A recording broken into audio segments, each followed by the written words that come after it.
Saudi আরবে রিয়াদে একটি sofa তৈরির কারখানায় সংঘটিত অগ্নিকাণ্ডে 9 জন বাংলাদেশি কর্মীর মৃত্যুবরণ করেছেন। ইন্না লিল্লাহি ওয়া ইন্না ইলাইহি রাজিউন।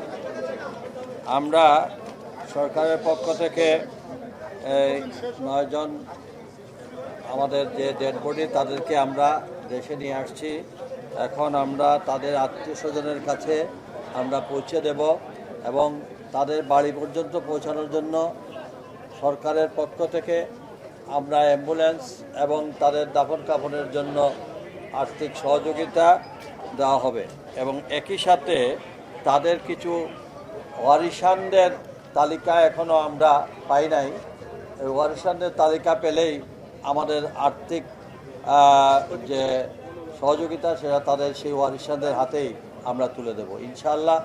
এবং আমরা সবাই দোয়া করি আল্লাহ তাআলা যেন তাদেরকে বেহেশত নসিব করে এবং তাদের সুখ সমৃদ্ধ পরিবারের প্রতি আমরা গভীর সমবেদনা জ্ঞাপন করছি।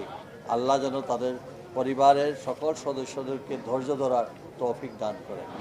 একই সাথে আমরা শুধু এই আর্থিক সহযোগিতা নয়, আমরা আমাদের মন্ত্রণালয়ের পক্ষ থেকেও আমরা তাদের পরিবারকে কিভাবে আরও সহযোগিতা করা যায় সে বিষয়েও আমরা চিন্তা করছি।